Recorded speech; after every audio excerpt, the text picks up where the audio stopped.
j'ai des amis à moi à l'école, des garçons qui sont dans les trafics, qui sont aujourd'hui en prison, qui sont sortis, qui sont rentrés de prison.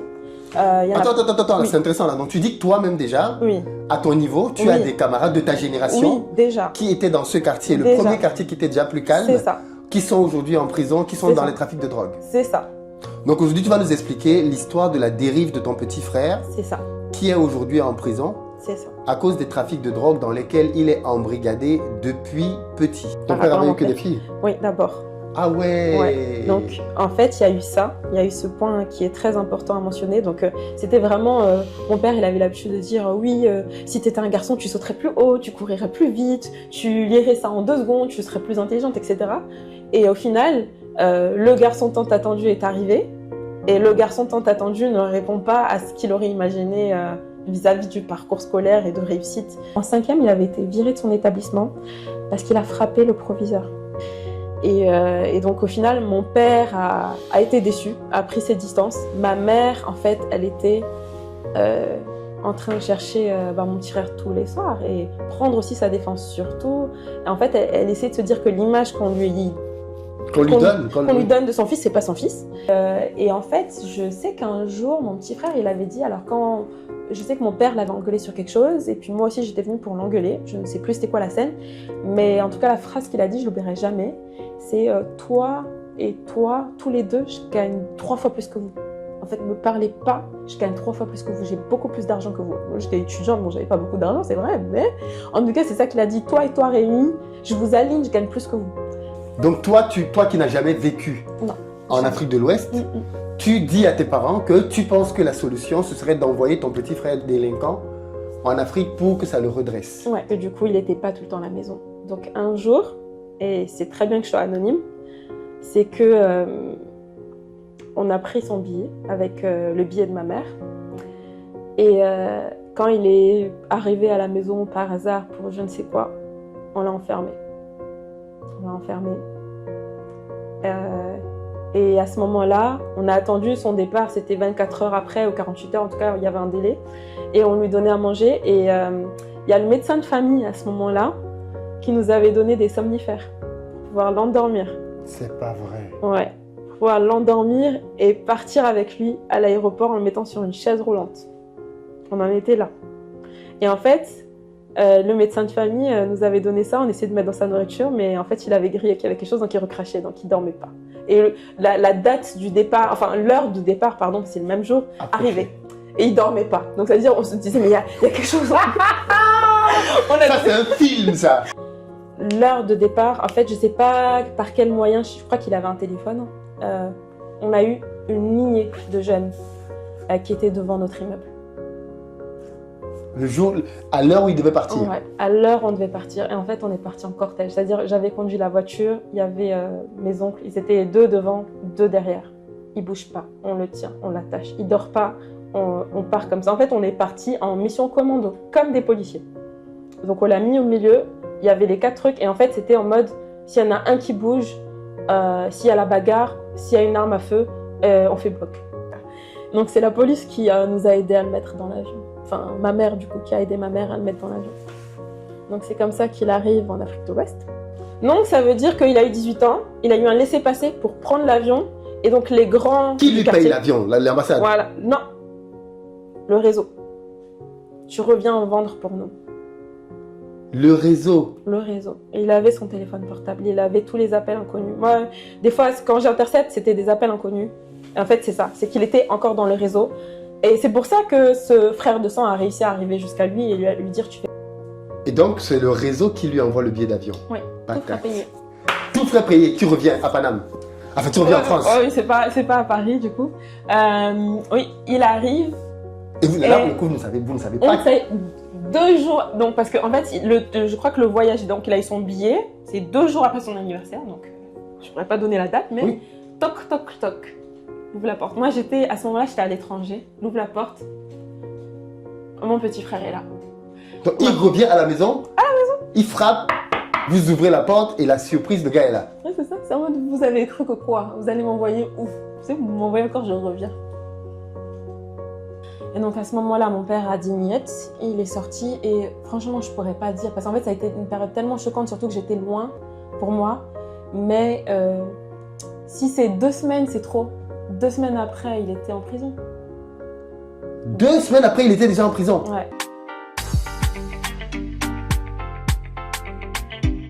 Donc, bienvenue, bonjour, bonsoir à tout le monde. N'hésitez pas à tapoter et à partager le live. Ce soir, on a une invitée spéciale, comme je disais tantôt, pour parler d'un sujet qui nous tient particulièrement à cœur, l'éducation de nos enfants en diaspora. Et avec elle, on va discuter de manière anonyme parce qu'elle va nous confier quand même des histoires assez confidentielles, assez personnelles.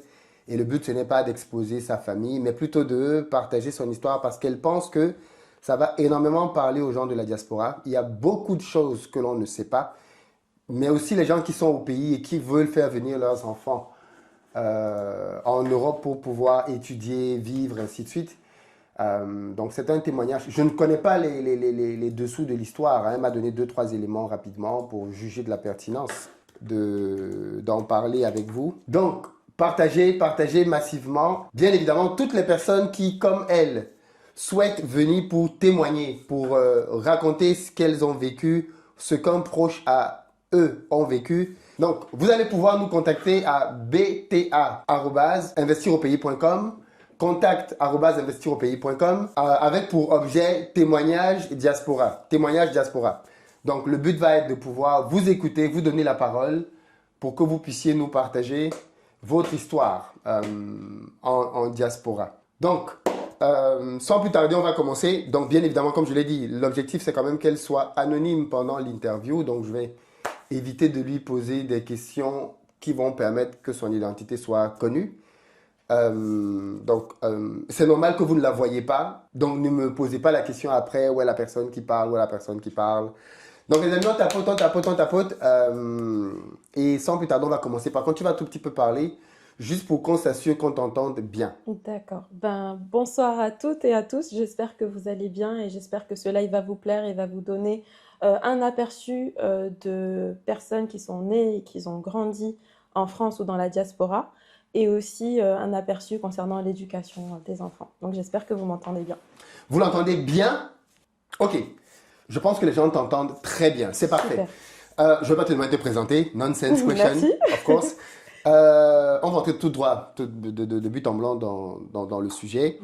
Qu'est-ce que tu veux nous partager ce soir? Malheureusement, aujourd'hui, ce que j'aimerais partager, c'est la vie en banlieue et notamment, particulièrement, le parcours de mon petit frère qui est le dernier d'une fratrie de 6 et expliquer comment il a dérivé dans les trafics de drogue, comment on a tout tenté pour l'envoyer en Afrique et qu'il est revenu de lui-même et comment dans ce, on va dire, réseau et embrigadement, il s'est retrouvé en prison et il est aujourd'hui, au jour d'aujourd'hui, encore en prison. Voilà. Donc aujourd'hui, tu vas nous expliquer l'histoire de la dérive de ton petit frère. C'est ça. Qui est aujourd'hui en prison. C'est ça. À cause des trafics de drogue dans lesquels il est embrigadé depuis petit. Très petit. Depuis très petit. Donc ça suppose que tu es né et tu as grandi en France, tu l'as dit? C'est ça. Est-ce que c'était une cité HLM? Est-ce que c'était un quartier populaire? C'était quoi le contexte? Alors en fait, c'était là où on a grandi. Oui. C'était une petite cité oui. Qui se trouvait pas trop loin d'un quartier riche, entre guillemets. Oui. Et en fait, je ne suis pas de l'Île-de-France, je suis donc de l'Est de la France. D'accord. Et donc en fait, on est arrivé dans ce quartier quand j'avais 3 ans. Et au final, ce quartier-là était un quartier dit, entre guillemets, calme. Oui. Et on a changé de quartier parce qu'en fait, on était 6 enfants dans un 4 pièces. 4 pièces, donc voilà, 3 chambres. 3 chambres. Et vous étiez 6 enfants. 6 enfants, exactement. Et donc, mes parents, ils ont attendu des années pour avoir un 6 pièces, pour qu'on puisse avoir assez d'espace pour le nombre d'enfants qu'on était. Donc, on a déménagé quand j'étais déjà à l'université dans un quartier qui était un peu plus chaud. Et donc là, en fait, c'est là où mon petit frère a basculé. Donc, si je comprends bien, au début, vous habitiez dans un quartier. Voilà. Il y avait des trafics de drogue. Il y avait des trafics de drogue déjà dans le premier quartier. Dans le premier quartier, il y avait déjà des trafics de drogue, mais on va dire que c'était un quartier plus petit, plus cosy. J'ai des amis à moi à l'école, des garçons qui sont dans les trafics, qui sont aujourd'hui en prison. qui sont sortis, qui sont rentrés de prison. Il y en a... Attends, Oui, c'est intéressant là. Donc tu dis que toi-même déjà, oui, à ton niveau, tu as oui, des camarades de ta oui, génération déjà, qui étaient dans ce quartier, le premier déjà. quartier qui était déjà plus C'est calme, ça, qui sont aujourd'hui en prison, qui sont c'est dans les ça. trafics de drogue. C'est ça. En France. Oui, et ce quartier a commencé à tourner, d'après ce que j'ai entendu, dans le trafic de cocaïne, ce qui n'était pas le cas quand j'habitais là-bas. Tu fais une différence entre la drogue et la cocaïne, c'est ça? Parce qu'il y a la drogue, il y a la marijuana, Ok? et, Je connais la, pas, hein, ouais, oui, oui, ouais. et il y a la cocaïne qui est une drogue un peu plus dure. Et avant, en tout cas, quand je vivais là-bas, c'était plus le trafic dit de bœufs, de shit, qui était connu dans ce quartier, plus que la drogue dure qui est la cocaïne. Donc en fait, il y a deux types de drogue. Il y a la drogue, on va donc dire du coup douce, dans laquelle on a la bœuf, ce genre de choses, et on a la drogue dure qui est la cocaïne. Parce que la C'est cocaïne, ça. comme on a les films blanches, là, les gens sniffent. Exact. Ok, c'est ça la Ouais, cocaïne. Très ouais. bien. Et donc, toi, de ce que je comprends, ça va pas être ça l'objectif Oui, oui, de notre échange, oui. mais tu dis déjà quand même que malgré le fait que c'était un petit quartier, Plus malgré calme. le fait que enfin, tu as des jeunes de ton âge qui ont sombré dans Mhm. la drogue et la cocaïne, Les premiers de la classe, en plus. les premiers de la Les classe. premiers de la classe, les plus intelligents, c'est eux en fait, qui sont rentrés dans la drogue et qui ont entraîné les autres garçons avec eux. Ouais. Les premiers de la classe sont Les tombés premiers de dans la la classe, drogue malheureusement. Ouais. et ont entraîné Les autres. les autres. Ouais. Waouh. Waouh, waouh, waouh, waouh, waouh. Donc, Ok. ouais. Donc, toi, quand vous quittez ce quartier, C'est ça. vous quittez ce quartier parce que tes parents veulent une maison, un appartement plus grand parce que vous êtes 6 enfants Exactement. et vous ne pouvez plus vivre dans 3 chambres. C'est ça, Donc, il n'y avait plus trop de place. On a attendu quasiment, comme je disais, on était déjà à l'université. Et oui, enfin, pour moi et certains de la fratrie, mon petit frère, il rentrait en sixième à ce moment-là, oui. quand on est arrivé. Et donc, en fait, Donc, tu as quand même vécu là longtemps parce que tu es arrivé à oui, 3 ans, tu es parti à l'université. oui, oui, Donc, tu j'ai as vécu vécu. quand même toute ton Donc, tout ce adolescence, ton temps, enfance c'est ça, dans ce quartier-là. exact. Et jusque-là, les choses allaient plutôt bien pour ta famille. Pour ma famille, tout allait bien. Il y a eu on va dire, je pense qu'il y a eu des prémices dans ce quartier. Et Oui, ça, je peux l'expliquer. oui, Donc, comme je disais, on n'a pas grandi en Île-de-France. On était dans une ville où il n'y avait pas énormément, dans ce quartier à l'époque, pas beaucoup de Noirs. Il y avait beaucoup plus de personnes arabes. Et un jour, mon petit frère était rentré à la maison. Il devait avoir 6-7 ans, hein. Il est rentré à la maison parce que dans le quartier, tout le monde joue partout, en fait. Donc finalement, on ne surveille pas forcément les enfants à un certain âge parce que tout le monde connaît tout le monde. Et un jour, mon petit frère était rentré et il s'était fait pipi dessus. Il s'était fait pipi dessus. Et en fait, quand il est rentré, il a dit qu'il avait été agressé par des policiers qui l'ont traité de sale nègre. à 6-7 ans. À 6-7 ans, très petit avec ses copains. Et ma mère, en fait, elle n'a pas vraiment cru à l'histoire, mais en fait, ça m'avait marqué. Et je sais qu'à ce moment précis, dans ce quartier qui était dit calme, il a commencé à développer une forme de haine envers la police, déjà, dans les prémices. Mais donc après ça, il n'y a pas eu de déboire ni quoi. On a quitté ce quartier. Donc, comme dit, nous, on était déjà assez grands, donc pour les 3 premiers de la fratrie. Et lui, en fait, donc il rentrait en sixième à cette période-là. Donc, vous quittez ce quartier pour aller maintenant dans le quartier chaud. Chaud. Chaud plus plus. Grand et chaud. Donc là, il est beaucoup plus grand, il est Ouais. beaucoup plus chaud, Ouais. mais les parents sont contents parce qu'il y a une maison beaucoup plus C'est grande, ça, on a de la place chacun pour va tout le monde. avoir sa chambre, C'est ça. ainsi de Enfin, suite. ouais, enfin, le rêve se réalise, même si, avec l'université, pour certains d'entre nous, on partait à l'étranger, donc en Erasmus ou des choses comme ça. Donc en fait, c'était vraiment le moment même où on commençait à devoir quitter la maison qu'on a enfin cet appartement tant attendu depuis beaucoup d'années. Alors, ok. Mais à aucun moment tes parents ne voient le danger venir. En fait, et ça, au jour d'aujourd'hui, je remercie mes parents. Donc ça, je peux le dire vu que je suis anonyme. Mais mes parents, en fait, ils ont été très durs avec moi et la deuxième. Très, très, très durs. Donc j'ai été battue. Mon père a été très exigeant parce que, comme dit, et ça encore, c'est moi, je pense aussi, une des parties que l'on ne parle pas dans la diaspora, les parents qui ont pris la route. Les parents qui ne sont pas venus parce qu'ils ont été étudiants ou ils ont eu un visa tourisme et qui sont restés. Mon père, par exemple, a pris la route, il a marché dans le désert. Ils étaient 10, ils se sont retrouvés à 3. Et donc, en fait, le temps de ce voyage-là était tellement traumatisant qu'au final, il y a des choses qu'on ne sait pas. Il y a des choses, en fait, que nos papas, entre guillemets, ont traversées qu'on ne sait pas qu'ils nous ont pas dit ou qu'ils ont peu dit. Donc en fait, au niveau des parents, il y a eu en tant que grande sœur, je disais à ma fratrie que mon papa n'a pas traversé le désert pour rien du tout. En fait, on doit se battre, on doit rester concentré. Et mon père, en fait, il a mis un point d'honneur à être très strict au niveau de l'éducation parce que pour lui, c'était le seul moyen de s'en sortir à cette époque. Donc même s'il n'a pas fait l'école, même si ma mère n'avait pas fait l'école, ils ont été très concentrés sur les premiers. Et je pense qu'indirectement, ils se sont dit, si on forge bien la première, et en fait, le reste suivra naturellement et automatiquement. Donc, je pense qu'arrivé à un certain stade et un certain nombre d'enfants, mes parents, ils ont eu moins le temps parce qu'ils travaillaient beaucoup. Et derrière, malheureusement, nous aussi, on avait moins le temps parce qu'on étudiait beaucoup. Ok, donc vous arrivez dans le nouveau quartier et comment tu vois ton frère basculer? Ça commence comment? Ça commence par une paire de baskets. En fait, ça commence tout bêtement par une paire de baskets qu'il n'arrivait pas, enfin qu'on ne pouvait pas se permettre d'acheter parce qu'on n'avait pas d'argent. Et il y avait un ami dans sa classe en sixième qui avait tout le temps des nouvelles baskets. Il était tout le temps bien habillé parce que son grand frère était dans le trafic de drogue. Et comme son grand frère était dans le trafic et qu'il pouvait tout acheter avec de l'argent sale, automatiquement, tous les jours, il commençait à rentrer à la maison en disant « Ouais, tu sais, il a les dernières Nike, il a les dernières Jordan, il a ci, il a ça, tu sais combien coûtent ses chaussures, machin, machin. » Et en fait, c'est comme ça que ça a commencé.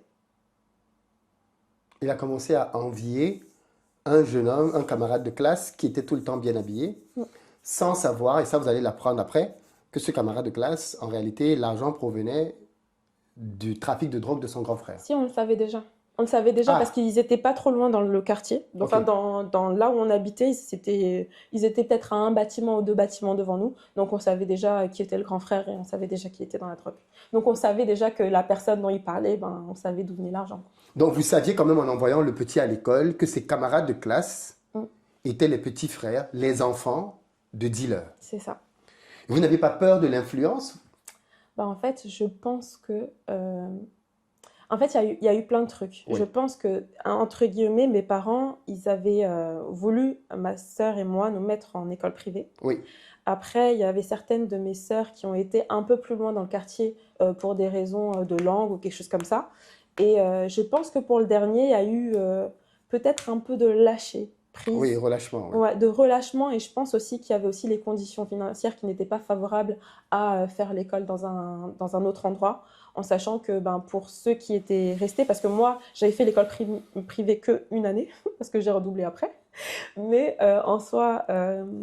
je pense qu'ils se sont dit, en fait, même s'il est dans le quartier, s'il se concentre, il va quand même réussir parce que les autres, ils ont quand même réussi, entre guillemets. Ouais.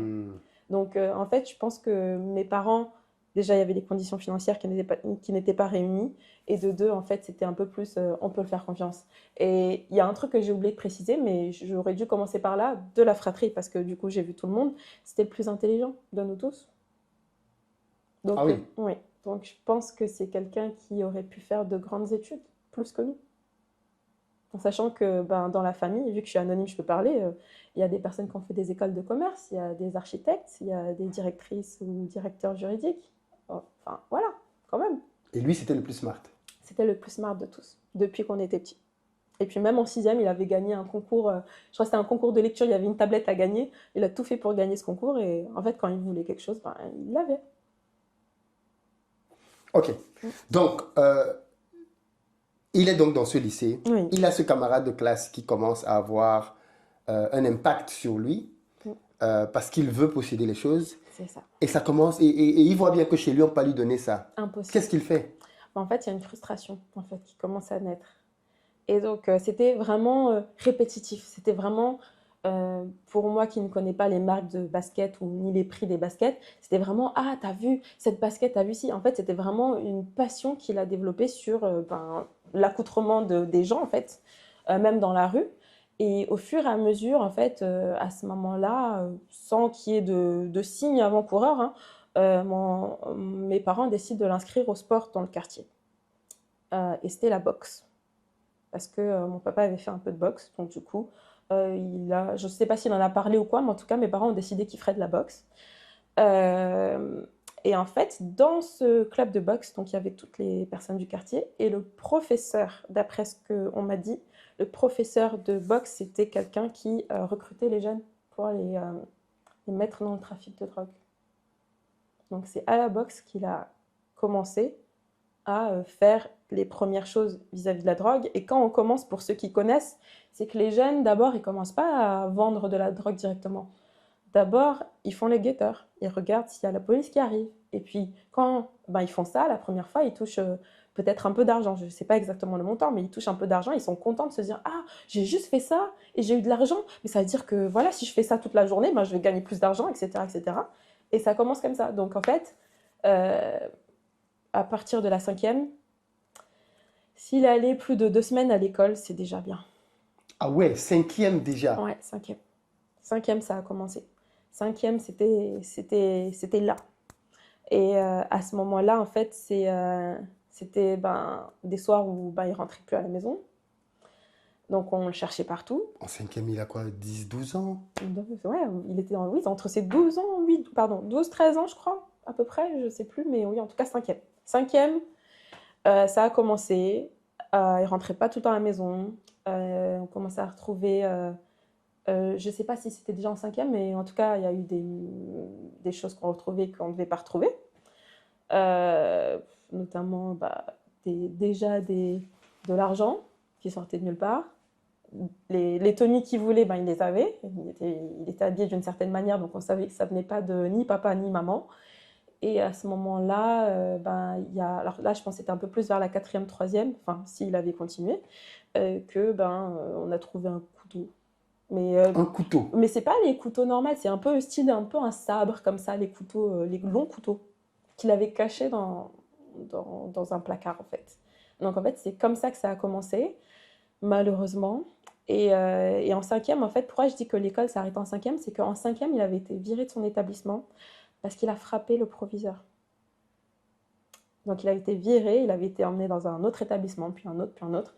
Et en fait, c'était un cercle vicieux parce que donc, dès qu'il y avait quelque chose, plainte, c'est un mineur. Donc il y a des foyers, je ne sais pas comment on les appelle, mais des foyers pour mineurs. Et donc en fait, c'était ça. Et dans ce foyer pour mineurs, on retrouve quoi? Toutes les personnes qui ont fait la même chose au final. Donc voilà. Oui, donc du coup, effectivement, c'est ça le piège. On le met dans un... Attends, du coup, qui le met dans le foyer? Le juge. Et tes parents sont d'accord? Mes parents n'ont pas le choix parce que c'est la décision du juge. Et en fait, Mais pourquoi il se retrouve devant un juge? Parce qu'il a quand... agressé. Oui. Donc, donc le juge estime que un enfant fait des conneries. Il faut le retirer à ses parents et le mettre dans un foyer avec d'autres jeunes délinquants. C'est ça. En fait, c'est un foyer pour mineurs, comme on ne peut pas le mettre en prison. C'est entre guillemets un foyer fermé pour mineurs. Et à ce moment-là, en fait, il crée des liens avec des personnes d'autres quartiers, et des fois même des quartiers qui étaient plus chauds que l'autre. Donc là, en fait, il devient international, quoi. Il sort de son quartier et il rencontre d'autres jeunes hommes là-bas. Et quand il ressort de là... en fait, il y a eu des fugues. Même dans cet endroit-là, il y a eu des fugues. Ah, il fuit. Il fuit. Donc, il fuit. Il y a eu d'autres agressions. Malheureusement, des vieilles personnes qui ont été agressées au niveau de leur sac à main. Du coup, il commence à agresser des gens. C'est ça. Pourquoi il agresse alors qu'il a l'argent de la drogue? Ça ne suffit pas? La fois où j'ai eu l'occasion de lui poser la question en prison, quand je suis allée lui rendre visite, il a dit qu'il avait faim. Il avait faim, il a agressé une personne alors qu'il a l'argent de la drogue, je ne sais pas. En tout cas, c'est ça qu'il m'a dit. Il m'a dit un jour... Ça veut dire qu'il avait fini de le dépenser. J'avais faim et donc j'ai vu une personne, il n'était pas tout seul. Et en plus, même la première fois qu'il avait agressé une personne physiquement, il était avec des personnes qui étaient majeures. Si, il n'était pas seul. C'était peut-être un des seuls mineurs, mais en tout cas... donc ça commençait à être des agressions physiques, en tout cas d'autres choses en plus de la drogue. Donc drogue, il consomme, il vend? Non, il vend, mais je pensais pas qu'il consomme, il vend. Sûr, mais je sais pas s'il consommait à cette période-là. Je pense qu'il a peut-être touché, mais en tout cas c'était pas quelqu'un. Il n'est pas addict en tout cas, tu ne ressens pas que... Okay. Donc à minima, il vend.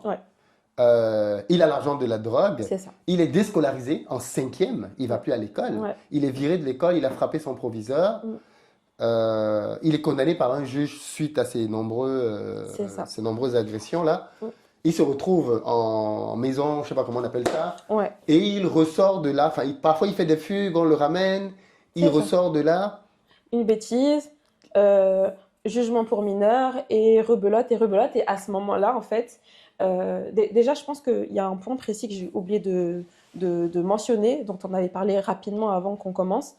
C'est la mentalité des jeunes immigrés en France, qui sont nés en France.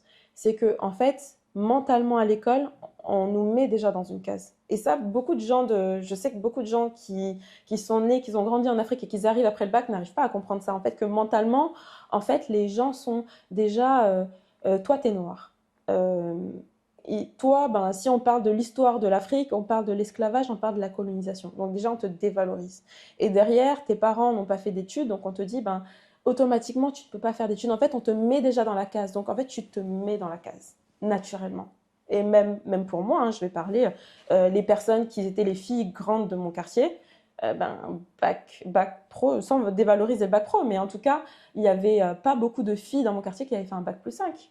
Donc au final, le modèle qu'on suivait inconsciemment, c'était celle-ci. Donc quand on se posait des questions entre copines, c'est est-ce que tu vas faire, je sais pas, un CAP ou est-ce que tu vas faire un BEP? Voilà, on nous met dans la case, on reste dans la case, indirectement. Donc voilà, c'est ce que je voulais juste préciser par rapport à la mentalité des jeunes à cette période-là, précisément. Je ne sais pas si ça a évolué ou pas, mais je ne pense pas beaucoup. Et malheureusement, en fait, il est dans cette case et il se dit, ben voilà, c'est comme ça que je peux m'en sortir indirectement. Damien, on peut tapoter, on peut tapoter, on peut tapoter, parce que du coup, c'est quand même un live assez exceptionnel auquel on est en train d'assister là.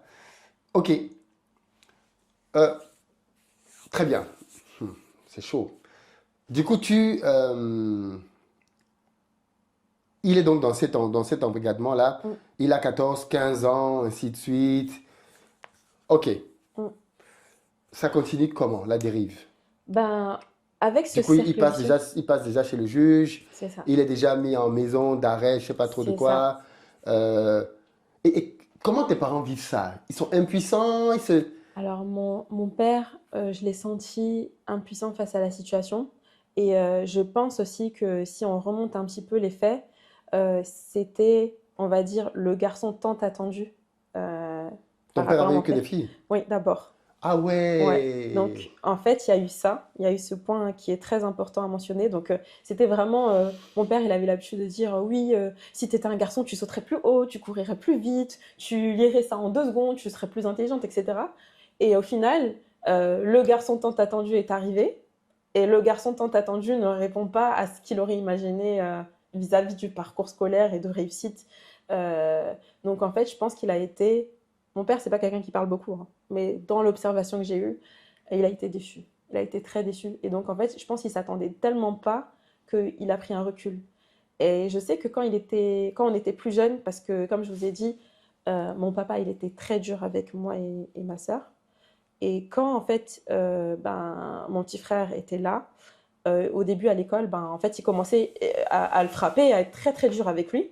Et nous, comme c'était le petit, que c'était le petit garçon, on était là, papa, s'il te plaît, ne refais pas ça. T'as pas besoin de le frapper, t'as pas besoin d'être dur et d'être violent. Et donc, je pense que au final, on a laissé, Vous avez poussé votre père à à être lever plus le doux. pied. Voilà, Ouais. c'est ça. On a indirectement tous, que ce soit toute la fratrie et ma maman, on l'a invité à lever le pied en disant que c'est pas la peine qu'il soit aussi violent ou aussi dur avec Le lui. garçon chéri. C'est ça, exactement. C'est Donc, drôle parce que, petite parenthèse, oui, c'est souvent l'enfant chéri dans la famille qui dérive. ouais, Pas c'est. que, Ouais, pas que dans la drogue. ouais, Mais les enfants que les parents considèrent comme les enfants chéris, mm, les enfants les plus aimés, mm, soit c'est le premier, mm, soit c'est souvent le dernier, c'est souvent le pire. mhm, C'est ouais, celui à qui on cède beaucoup de choses, soi-disant par amour. mm, C'est celui qu'on ne blâme pas, c'est celui qu'on ne reprimande pas, c'est c'est ça. celui à qui on tolère plein de choses. Et c'est souvent lui qui devient le cassos. Exactement. Malheureusement, en tout cas, ça a été le cas aussi dans notre famille. Et c'est vrai que j'en ai aussi beaucoup entendu parler dans d'autres familles. Et donc, au final, mon père a été déçu, a pris ses distances. Ma mère, en fait, elle était euh, en train de chercher mon petit frère tous les soirs et prendre aussi sa défense surtout. Et en fait, elle essaie de se dire que l'image Qu'on lui qu'on donne, qu'on lui oui. donne de son fils, c'est pas son fils.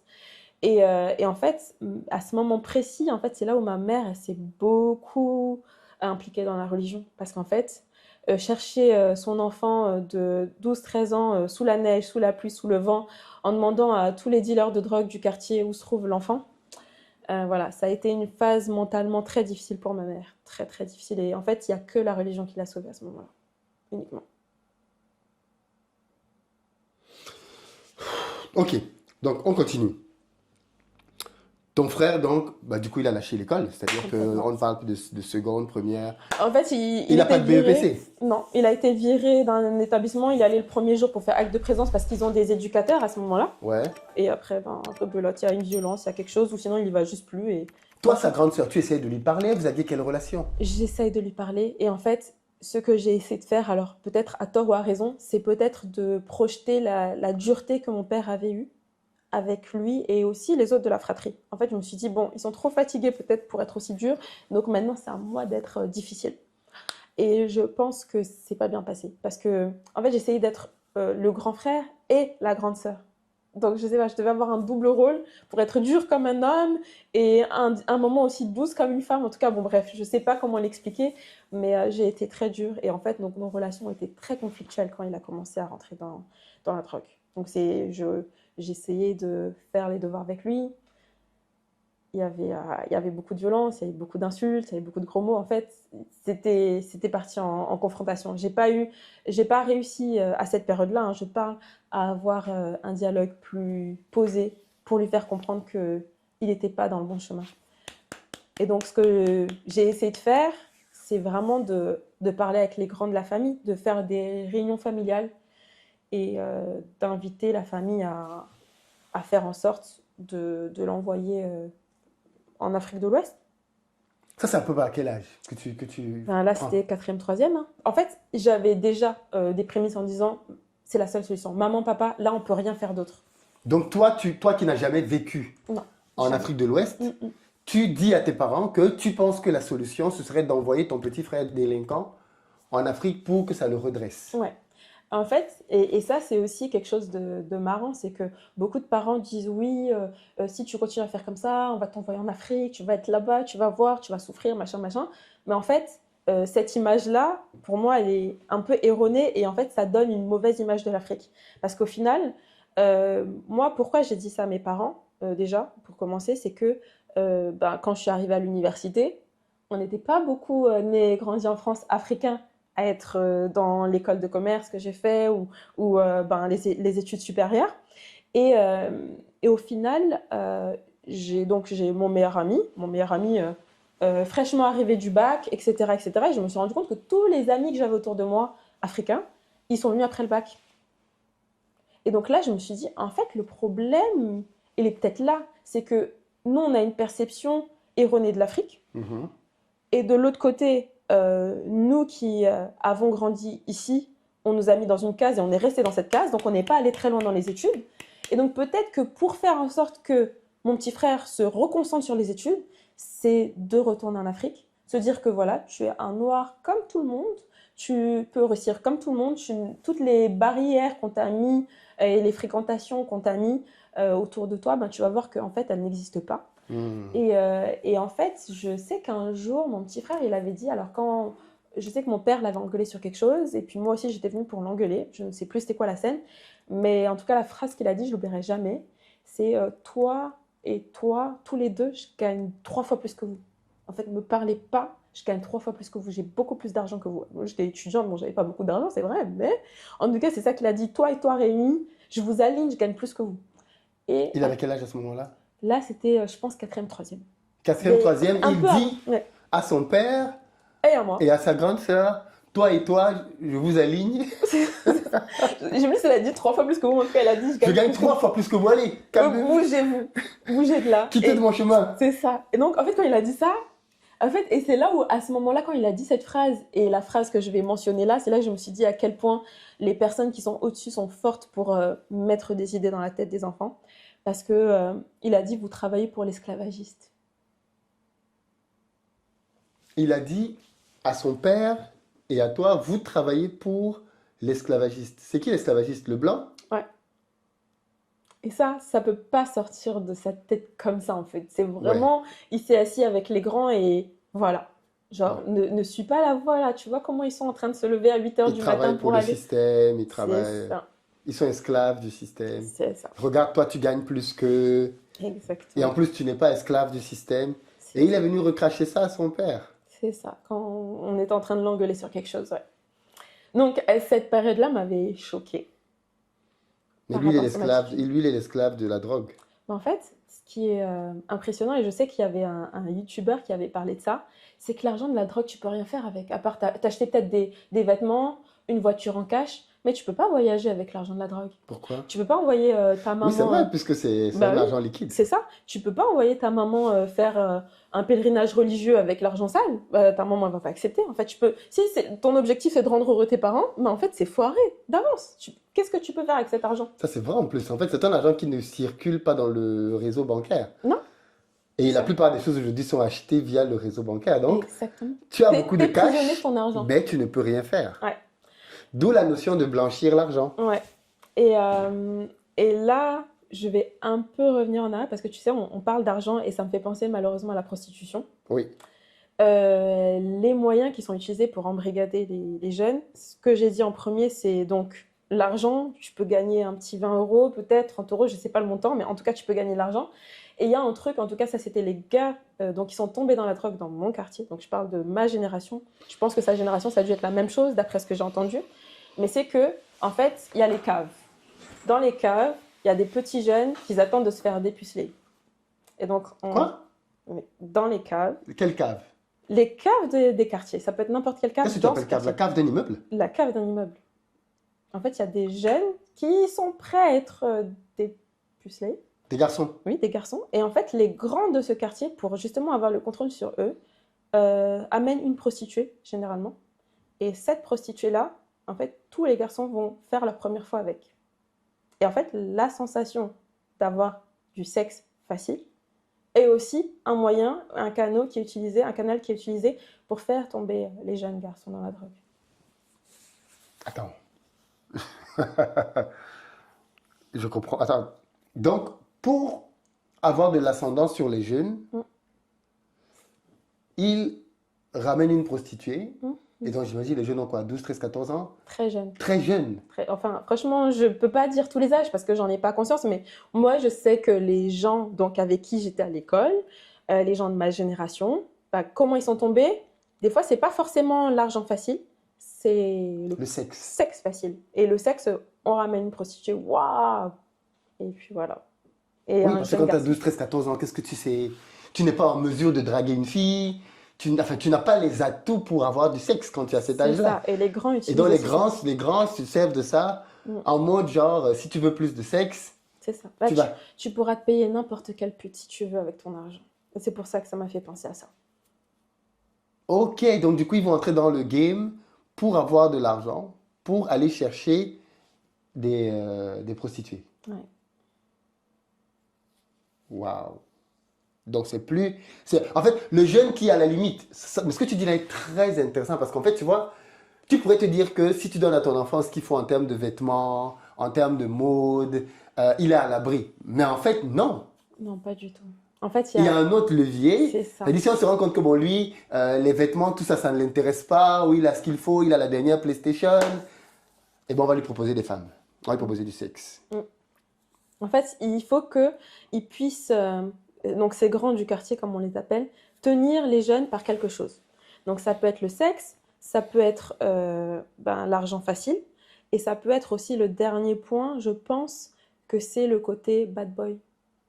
Parce que quand les grands du quartier viennent chercher les jeunes devant le collège, bah, c'est tout de suite la star en fait du collège. Il y a ce côté aussi, tu fais partie de nous, maintenant tu es un grand.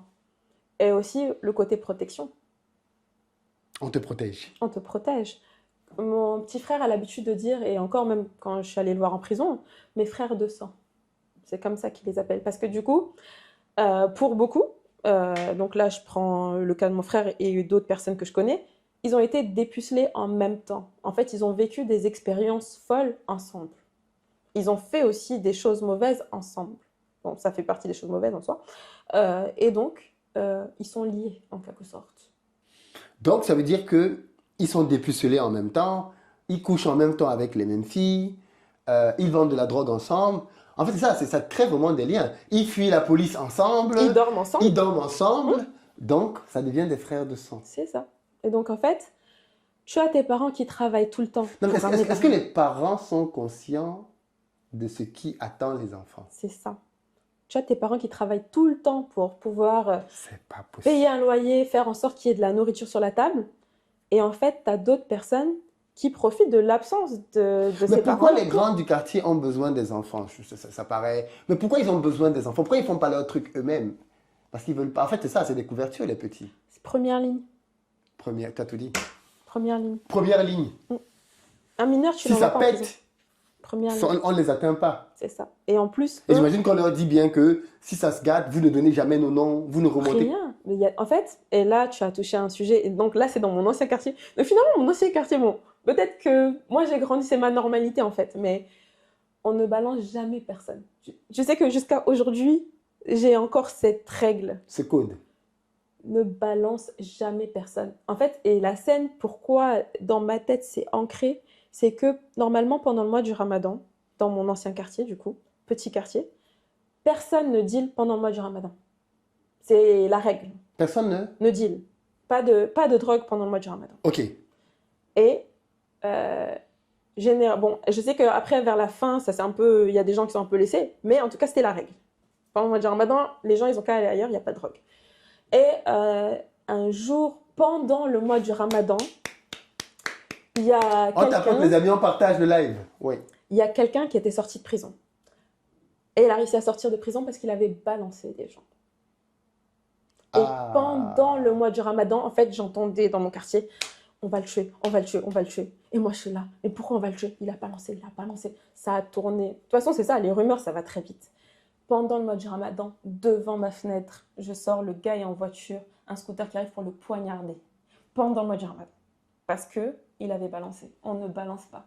En fait, si tu balances, tu meurs. Si tu balances, des gens de ta famille peuvent mourir. Et puis aussi être violés ou des choses comme ça. Donc, on ne balance pas, c'est la règle. On ne balance pas. Vaut mieux que tu meurs que tu balances. Donc même toi qui es une fille qui n'est pas dans les réseaux, tu connais cette règle. On ne balance pas. Tu ne balances pas. Qui t'a appris cette règle? Je l'ai vu. C'est la rue. Le quartier. C'est la rue. Tu ne balances pas. Tu peux pas balancer en fait.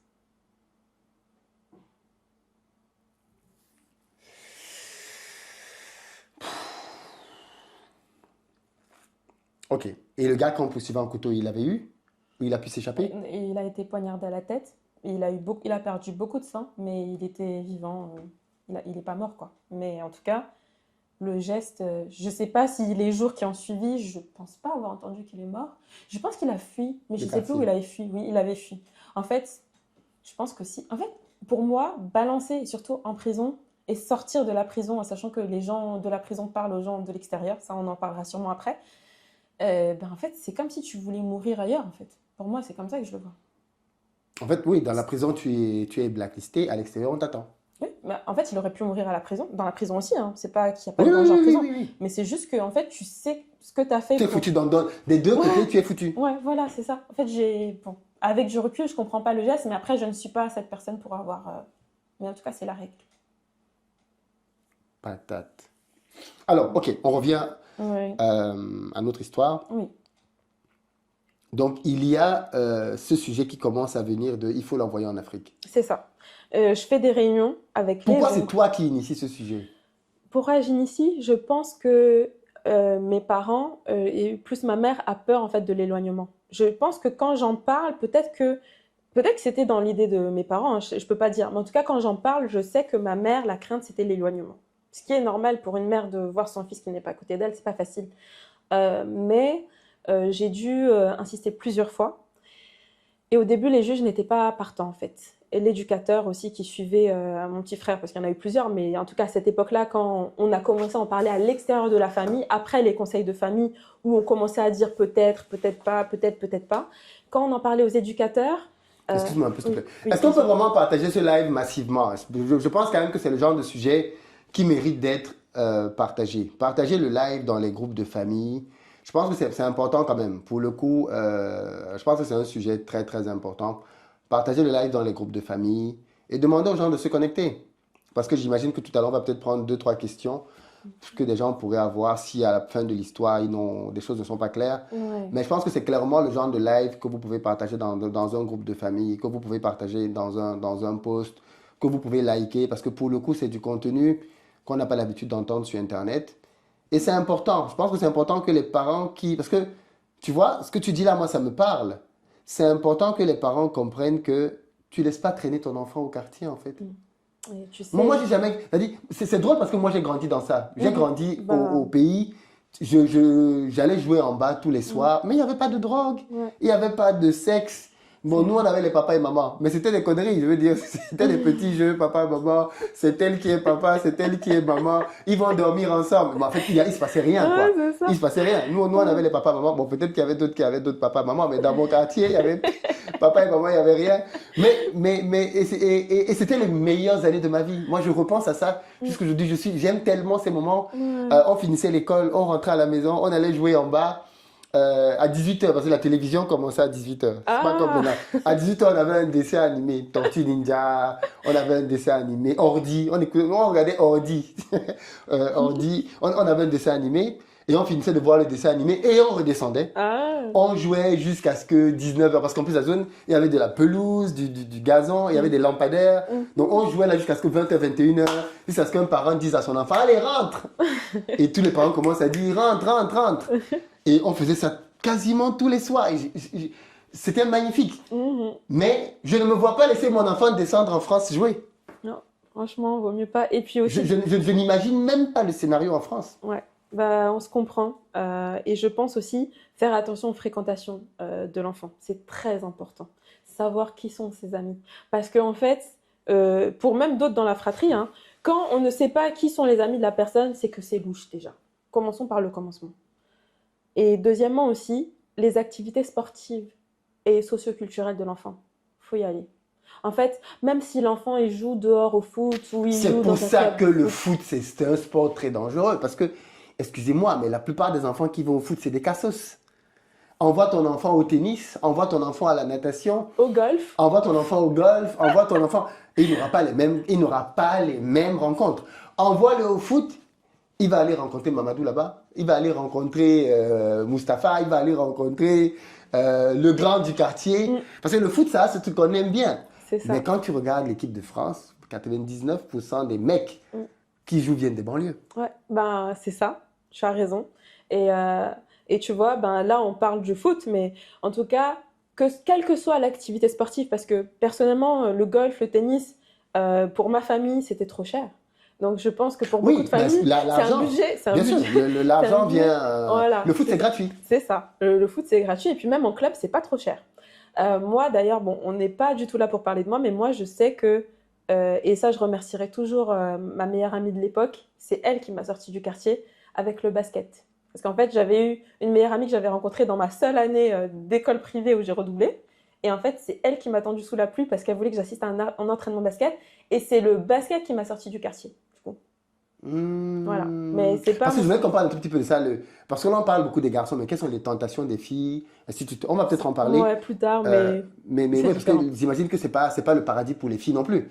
Quels sont les pièges auxquels elles sont exposées? Parce que les garçons, on voit la drogue, on voit les agressions. Les filles ne font peut-être pas ça, mais j'imagine qu'il y a d'autres choses.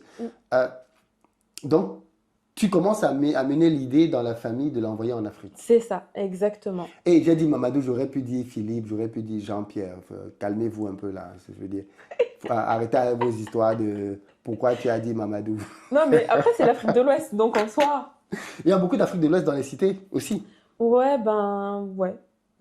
Franchement, si je compte maintenant Afrique centrale, dans mon quartier en tout cas, là où j'ai grandi, parce que je connais plus les familles là-bas, pour le peu de familles noires qu'il y avait, c'était plus Afrique de l'Ouest, ouais. Oui, parce qu'en Afrique centrale, bon, les Gabonais, les Africains supérieurs, les Gabonais ne vont pas en citer, puisque quand ils viennent, ils sont dans les beaux quartiers. Les Centrafricains sont très peu nombreux. Les Tchadiens, n'en parlons pas. Il y a peut-être que les Camerounais, mais à part les Camerounais, le reste de l'Afrique centrale... Moi, il n'y avait pas de Camerounais dans mon quartier. Non, tu vois, il n'y avait pas de Camerounais. Donc forcément, c'est beaucoup d'Afrique, de West Af, quoi. Ouais, c'est ça. Il y a une famille camerounaise qui est arrivée, mais j'étais déjà assez grande. Elle est arrivée un peu plus tard, mais vraiment pas beaucoup. Ouais. On continue. Yes. Donc, tu amènes donc cette idée de il doit aller en Afrique. C'est ça, que c'est la solution. et que c'est la dernière solution. Et quand on en parle aux tuteurs et aux juges, ils sont pas d'accord. Pour eux, Ah, vous êtes allé voir le tuteur et le juge oui, pour oui, proposer ça. ben, en fait, quand dans la famille, on commençait à accepter, voilà, et ben, à ce moment-là, avec tous les jugements, franchement, j'hallucine à quel point il y a eu énormément de jugements, en fait, pendant cette période où il était mineur. En prenant le recul, en te racontant. Et donc, en fait, à ce moment-là, donc, l'idée, on a extériorisé ça en dehors de la famille, on va l'envoyer en Afrique de l'Ouest. Il va partir.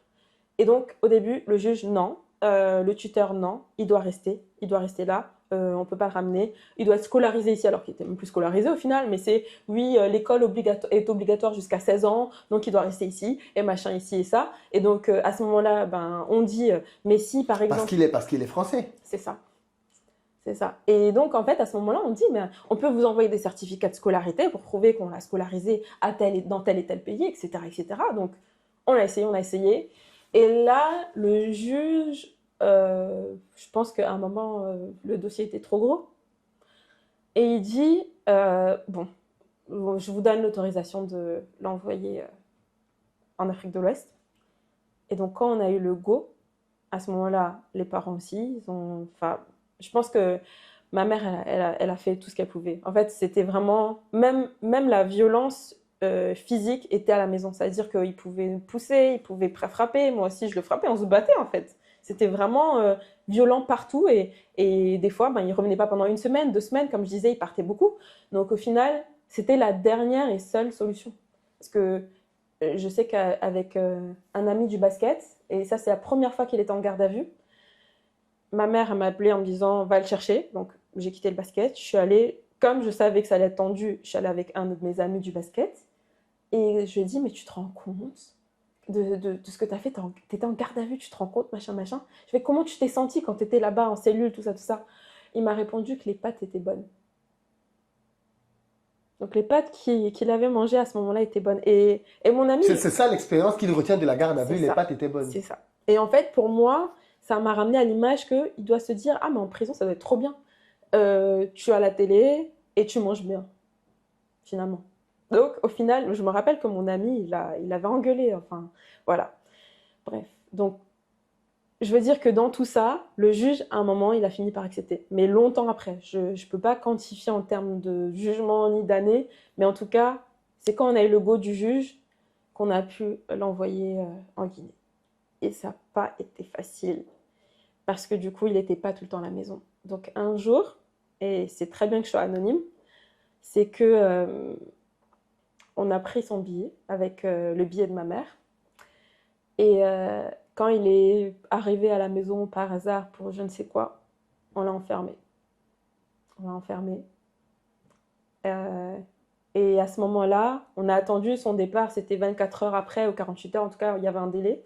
Et on lui donnait à manger. Et il y a le médecin de famille à ce moment-là qui nous avait donné des somnifères pour pouvoir l'endormir. C'est pas vrai. Ouais, pour pouvoir l'endormir et partir avec lui à l'aéroport en le mettant sur une chaise roulante. On en était là. Et en fait, le médecin de famille nous avait donné ça, on essayait de mettre dans sa nourriture, mais en fait, il avait grillé qu'il y avait quelque chose, donc il recrachait, donc il dormait pas. Et la date du départ, enfin l'heure du départ, pardon, c'est le même jour, arrivait.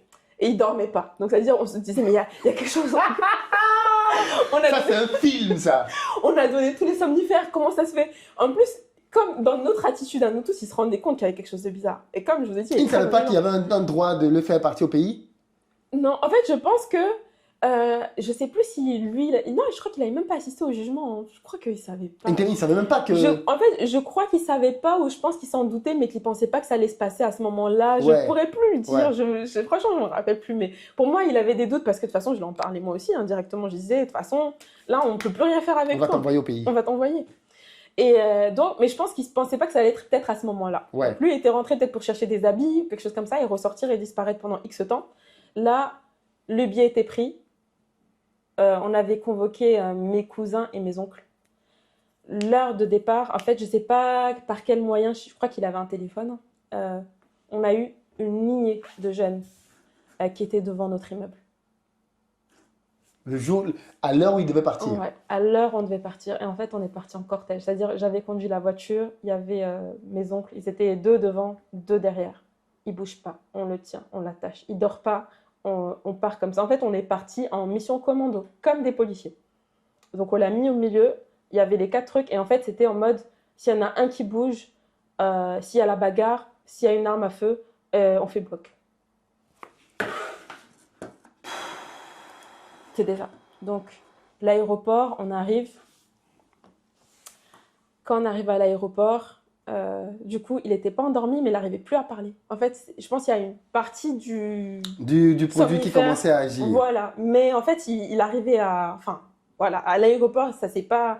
Quand il a passé, je sais pas si c'était la sécurité, en tout cas, quand on l'a laissé, il pouvait pas courir, mais il pouvait bouger, et donc il était agressif, violent. Et là, à un moment, forcément, il y avait que ma mère qui était avec lui. On n'était plus là. Et donc c'est ma mère qui m'a raconté ce passage, c'est que en fait, il commençait à tellement être agité et violent qu'en fait, ma mère, elle a expliqué à la police qui était là ce qui se passait. Et c'est la police qui a fait le cortège jusqu'à dans l'avion. Oui, parce que je me demande comment vous allez le mener à l'avion.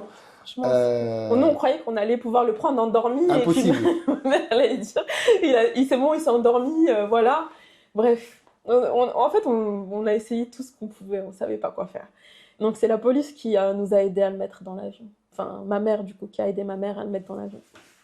Donc c'est comme ça qu'il arrive en Afrique de l'Ouest. Donc la police le met dans l'avion. C'est ça. Et donc l'avion décolle.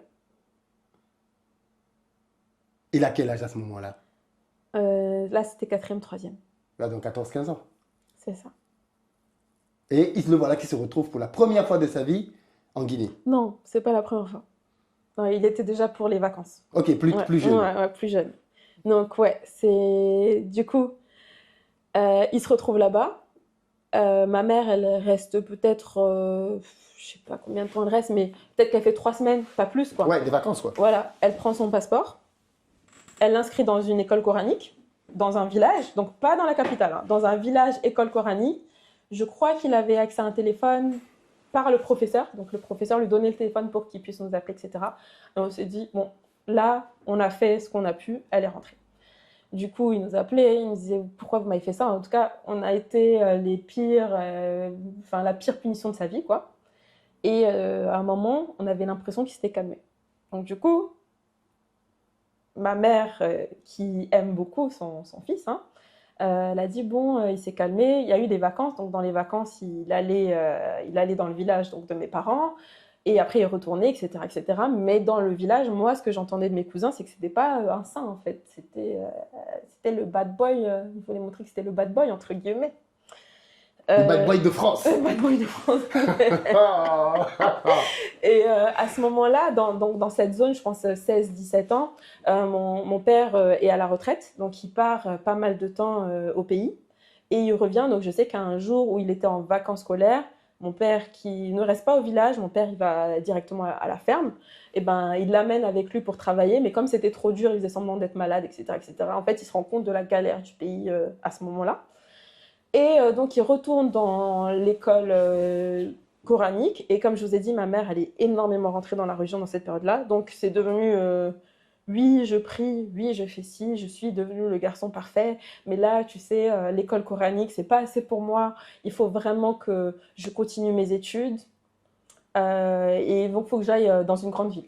Il manipule la maman sur la religion. Complètement. En fait, c'est même comme ça qu'il arrivait à la tenir, malheureusement. Et à chaque fois, elle avait espoir. Ah, il a changé, c'est bon. Dieu est rentré dans son cœur. Et après, ben non, en fait. Et au final, pendant cette période-là, il y a eu un truc qui s'est passé. Donc, dans les vacances entre l'internat et quand il allait au village, il y a un de ses amis qui a été envoyé par sa famille aussi au Mali. Donc la frontière entre... Ah, donc un autre parent se rend compte que vous avez envoyé le petit...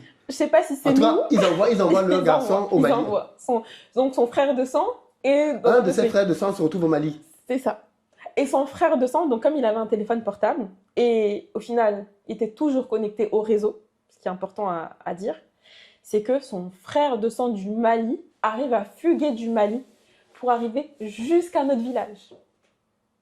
C'est pas vrai. Donc il n'était pas aussi à Bamako, il était dans un village au Mali. Il arrive à quitter et à arriver jusqu'à la porte de chez mon grand-père. Et donc quand on nous appelle, on dit ouais, il y a quelqu'un qui est arrivé, machin, machin. C'est l'ami d'Amadou, machin, machin. Après, donc on m'explique que c'est telle et telle personne qui a été envoyée. C'est mon autre frère qui m'explique que en fait, il a été envoyé parce qu'il a fait des conneries. Ses parents aussi l'ont envoyé. Et le fait qu'ils soient tous les deux ensemble, c'est pas bon. Bah oui. Donc, à ce moment-là, on dit juste, en tout cas, ma famille lui dit, tu peux pas rester avec nous, merci pour la visite, mais au revoir, quoi. Donc, il repart au Mali. Et à ce moment-là, mon petit frère manipule ma mère. Oui, c'est bon, j'ai compris, j'ai changé, machin, machin. Il faut que j'aille étudier, je veux faire mécanique, il voulait faire mécanique. Il faut que j'aille au Sénégal. Absolument, fallait qu'il aille au Sénégal, coûte que coûte. Il ne veut pas revenir en France, il faut qu'il aille au Sénégal. Ouais. Non, il veut rentrer à la base, mais comme il sait que c'est pas possible, il va au Sénégal. Donc c'est pour ça, c'est très important. S'il y a des parents qui écoutent ce live, c'est très important, retenez bien ce que je vais raconter. Donc il arrive au Sénégal, école privée. Il convainc ta maman de l'envoyer au Sénégal. Ma maman, c'est son dernier, c'est son petit garçon. C'était facile. Donc au final, ce qui se passe, c'est que il arrive au Sénégal, il commence la mécanique. Il y va, mais très rarement. En fait, on ne sait pas s'il va à l'école ou pas. Honnêtement, c'est très flou. Mais en tout cas, on a un certificat scolaire parce qu'on nous demande de justifier en France qu'il est bien à l'école. Et à ce moment-là, donc je suis allée au Sénégal à ce moment-là. Ouais, je suis allée lui rendre visite au Sénégal. Je me suis dit, c'est bon, peut-être que je vais voir comment il s'est calmé, comment ça se passe, etc., etc. Je vois que, et c'est ça la phrase qu'on dit souvent, oui, on va t'envoyer en Afrique, on va te punir. Il vivait comme quelqu'un qui a été puni. C'est-à-dire qu'il ne voyait même pas les opportunités que ce pays présentait. Il n'essayait même pas de se faire des amis, de s'acclimater au climat, tout ça, rien. En fait, il était dans sa bulle, en mode je veux rentrer et je vis comme un prisonnier. Vraiment, quand je suis arrivée dans la maison de mon grand-oncle qui vivait au Sénégal, c'était ça. Là, il a dans les 16 ans. Oui, 16 ans, presque 17 ans. Donc là, on est presque dans la zone, la fameuse zone. Et donc, au final, ce qui s'est passé, c'est que donc il fréquentait sans plus ni moins, on ne savait pas. Il avait toujours une passion pour les armes, toujours une passion pour les couteaux, parce que je sais que, alors peut-être que s'il y a des gens qui sont au Sénégal, il y a un endroit, il m'avait dit avant de venir me voir où j'étais, il m'a dit qu'il m'avait attendu parce que j'avais pris un petit peu de retard dans un endroit où il y avait des armes ou des couteaux, je sais pas. En tout cas, il y avait, je sais pas, c'est un musée ou une boutique. Peut-être qu'il y a des gens qui connaissent ou pas, j'espère pas, je sais pas. Et donc en fait, toujours cette passion pour tout ce qui est un peu violent, tout ça. On est allé, donc à ce moment-là, j'avais passé, je pense, une journée ou deux avec lui. On est allé voir mon grand-oncle. Et mon grand-oncle, il m'a dépeint un peu le tableau en me disant qu'il commence à se calmer, mais voilà, enfin, il parle pas trop, il est dans son coin, il s'intègre pas vraiment. Et donc après, moi, je rentre, on sait qu'il est là-bas. Et il est au Sénégal chez qui? Chez un grand-oncle. Ok. Chez un grand-oncle. Et là, en fait, d'après le grand-oncle, il n'y a pas vraiment de débordement. Donc, c'est-à-dire, il n'y a pas de violence. Il est juste dans son coin. Il est vraiment... En fait, il est dans sa bulle, quoi. Dans sa bulle, mais totalement. En fait, c'est vraiment, j'attends juste de rentrer. C'est juste ça. Et au final, donc, quand on approche donc, de ses 17 ans, il a 18 ans. Donc, le fameux 18 ans. Il va à l'ambassade française en disant qu'il a perdu son passeport. Parce que du coup, on était rentré avec son passeport. Ma mère avait son passeport. Et donc, il lui donne toutes ses informations personnelles, son nom, son prénom, sa date de naissance, etc., etc., etc. Donc, ils ont réussi à lister exactement qui était cette personne. Et en effet, il était français. C'est un Français. Voilà. Donc, on doit le faire rentrer. Et c'est là où je souligne maintenant, je ne sais pas si c'est possible ou pas, mais à cet instant précis, je pense qu'on aurait dû se déclarer à l'ambassade française en disant voici cette personne qui est arrivée sur ce sol-là et il est venu pour X ou Y raison avec autorisation du juge en fait. Vraiment pour clarifier la situation. Oui, parce que ce qui n'a pas été fait. Oui, parce que tu n'y penses pas, je veux dire... Non, et puis même, on était à la base, c'était pas le même pays, c'était en Guinée qu'il avait été envoyé, c'était pas le Sénégal, etc. Bref. Ah ouais, donc c'est au Sénégal qu'il va aller dire maintenant qu'il est français. Que, en fait, l'ambassade du Sénégal, d'après ce que j'ai compris, et le bon endroit, en tout cas, c'est son ami malien qui lui a donné le titre. En fait, c'est... Bah oui. Voilà. Une rencontre, mais là, ça, c'est Prison Break. Ouais. Et donc, ça Le veut gars, il est dire... dans Prison Break. C'est ça. Donc, ça veut dire qu'il a eu 18 ans, il a eu un laissez-passer pour prendre l'avion, et donc les grands Qui du lui paye quartier... l'avion? L'ambassade? Voilà. Non, le réseau. Tu reviens en vendre pour nous. Le réseau. Le réseau. Et il avait son téléphone portable, il avait tous les appels inconnus. Moi, des fois, quand j'intercepte, c'était des appels inconnus. En fait, c'est ça, c'est qu'il était encore dans le réseau. Et c'est pour ça que ce frère de sang a réussi à arriver jusqu'à lui et lui dire tu fais comme ça, tu fais comme ça. Donc, il est arrivé là-bas Oui. et il a pu retrouver les numéros de téléphone de ces gars à Paris. Non, en fait, en Guinée déjà, il avait tous les numéros de ces gars. Mais comment il a fait pour les avoir? Je sais pas. Je pense que déjà il y avait Facebook à l'époque, il y avait enfin, des Ah, réseaux. donc il allé sur Internet, il s'est Oui, reconnecté et oui, il a c'est repris les ça, numéros. enfin, ces réseaux. Donc, les gars en France savaient que leur petit est au... Il a été puni, il est en Guinée. C'est ça. Et après, ils ont su qu'il est maintenant au Sénégal. Et c'est... Non, c'est même ce réseau-là qu'ils ont fait en sorte de le manipuler pour dire viens au Sénégal, c'est au Sénégal qu'on arrivera à te trouver. Parce que les deux sont partis en fait. Les deux ont fugué. Les deux sont partis. Oui, parce qu'en fait c'était un plan. Enfin, voilà. Ça, c'est un film en fait. Ouais. Donc, les deux ont fui par le Sénégal. Ouais. Et c'est même, je voulais absolument qu'on en parle et qu'on fasse cet échange parce qu'en fait, c'est des choses que les parents, comme mes parents, et moi-même d'ailleurs, ne pensent pas. Non, Donc, tu parles, non, t'es pas supprimer voilà, ça. voilà. Donc, au final, si jamais vous envoyez vos enfants au pays, faites attention et déclarez l'arrivée de l'enfant, demandez une autorisation légale et faites comprendre le pourquoi du comment. Parce que Oui, comme même ça... si tu fais comprendre en Guinée, il est arrivé au Sénégal. Tu vas aller dans tous les pays d'Afrique de l'Ouest. Faut aller au Sénégal. Il faut aller au Sénégal, il faut aller en Côte d'Ivoire, il faut aller au Mali, il faut aller au Faut Burkina. aller partout. Partout. Mais du coup, il faut même aller chez les anglophones, il faut aller au Ghana, parce qu'en fait, la France est partout tu as l'ambassade de France partout. C'est ça. Mais en tout cas, par rapport à l'ambassade... Donc il arrive à 15 ans, c'est ça. il fait 3 ans. Quasiment, ouais. Tu vois la patience du gars. Ouais. Non, mais le gars, il est trop Mais fort. il est intelligent. Non, mais il est très intelligent. Très intelligent. Il attend très 3 déterminé, ans. Très déterminé. Très déterminé. En fait, c'est vraiment... le plan était calculé. Et donc, 18 ans pile, boum. À 18 ans, il va à l'ambassade, 18 ans, son anniversaire, le jour de son anniversaire. il débarque à l'ambassade. C'est ça. J'ai perdu mon passeport, machin, voici. Et ça, c'est les gars de la France, le réseau, ses frères de sang qui lui C'est disent voilà, allez ça. par le Sénégal. C'est ça. Parce qu'ils savent qu'au Sénégal, ça va passer. Exactement. Et là, par rapport aussi au réseau, ça, on n'en parle pas souvent. Il y a des gens qui en parlent plus ou moins, mais en fait, la police est facilement impliquée dans ce trafic. Et ça, on n'y pense pas. De dire qui sont au-dessus. Il y a des personnes qui sont au-dessus, qui veulent que ces jeunes soient dans la rue, dans le quartier, à vendre de la drogue.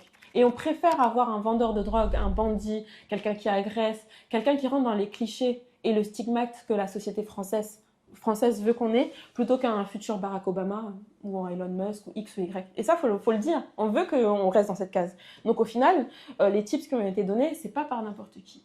Voilà. Mais c'est pour ça qu'il y a plein de choses que je voulais dire en étant en anonyme aujourd'hui. Et donc, c'est le réseau qui lui envoie le billet d'avion. Oui, tout frais payé. Tout frais payé. Tu reviens à Paname. Enfin, tu reviens en France. Oui, c'est pas à Paris, du coup. Oui, il arrive.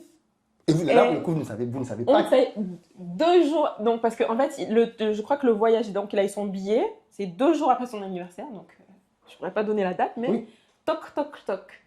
Ouvre la porte. Moi, à ce moment-là, j'étais à l'étranger. Ouvre la porte. Mon petit frère est là. Donc, il revient à la maison. À la maison. Il frappe.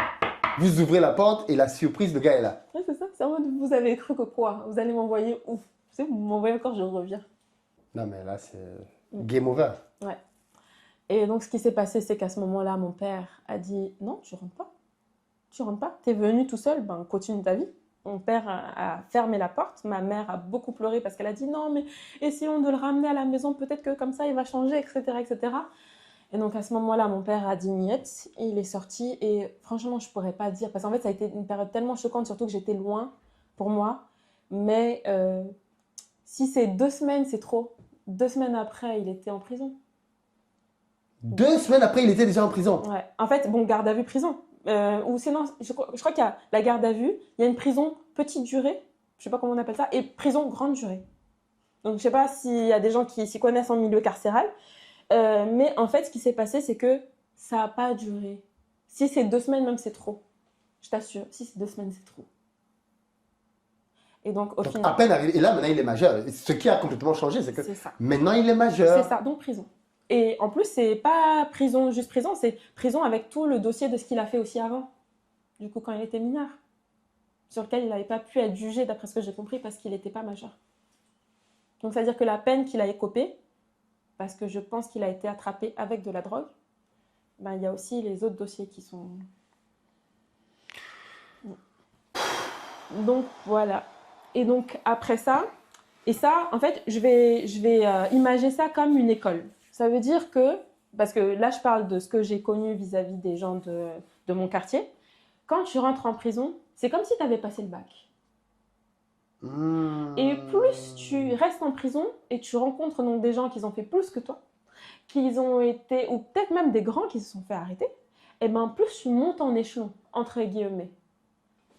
Donc au final, ce qu'on a eu en prison, c'était vraiment, c'est bon, là maintenant, go, je suis la star, ouais, je sors de prison.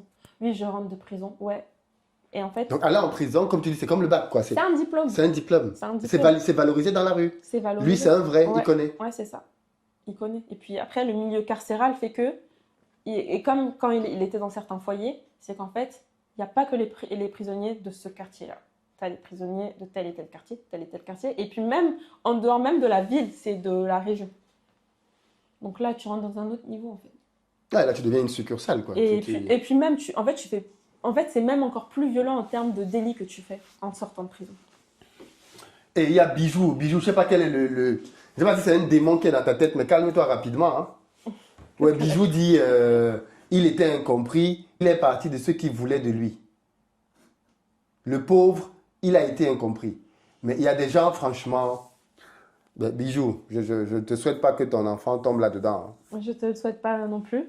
Je pense qu'elle n'a pas complètement tort dans le sens où peut-être qu'on a été pas mal absent et on était donc pour mes parents beaucoup au travail, nous beaucoup dans nos études et peut-être qu'il n'avait pas eu l'envie ou même l'opportunité de s'exprimer comme il aurait voulu s'exprimer. Donc je prends la responsabilité aussi. Et je pense aussi que de l'autre côté, il n'a peut-être pas eu aussi assez de modèles de réussite masculins. Parce que les grands du quartier, c'était les stars du quartier. Mais est-ce que si maintenant il avait rencontré une personne qui s'en était sortie parce qu'il avait fait de grandes études dans le quartier, est-ce que ça aurait été différent? Moi, c'est ce que je me dis en fait. Je me dis que les garçons, c'est des stars quand ils font quelque chose de mal ou quand c'est les bad boys. Et il y a un de mes amis, du coup, en fait, c'est le cousin d'une de mes meilleures amies qui a grandi dans un quartier chaud, on va dire en Île-de-France. Et lui, en fait, comme j'en ai pas beaucoup qui sont nés en France et qui ont fait les études qu'il a fait, il avait fait une école d'ingénieur à l'époque. Je lui dis, comment t'as fait en fait? Je lui ai dit concrètement, parce que moi je suis une femme encore, allez, à la rigueur, mais toi comment t'as fait pour aller aussi loin? Et il m'a dit concrètement, c'était la tapette du quartier en fait. Personne ne voulait jouer au foot avec lui, à l'école on le choisissait en dernier, et il a dit en fait c'est ça qui l'a sauvé, c'est d'être la tapette. Waouh. Le gars avec qui personne ne veut traîner, quoi. C'est ça. D'accord. Donc, il revient en France, quelques jours après, case prison. Prison. Et là, il entre dans le cycle. Ouais. Et là, après, il ressort. Franchement, depuis qu'il est rentré, donc depuis 18 ans, je pense que le maximum qu'il a fait dehors, c'est 3 mois. Non. Si. Et en plus, c'est que ma mère, il arrive tout le temps à la faire miroiter. T'inquiète pas, j'ai changé. Quand je vais sortir, je vais faire une formation. Je vais chercher du travail. Je pense qu'à un moment, il a essayé de travailler. Je sais il a essayé de travailler, je sais plus si c'était dans une usine ou quelque chose comme ça. Mais en fait, le fait de recevoir des ordres de quelqu'un, c'était pas supportable pour sa personne. Donc ça veut dire que je pense qu'il n'a pas travaillé plus de 2 jours dans sa vie, finalement. Ou peut-être une semaine, je sais pas. Mais ouais.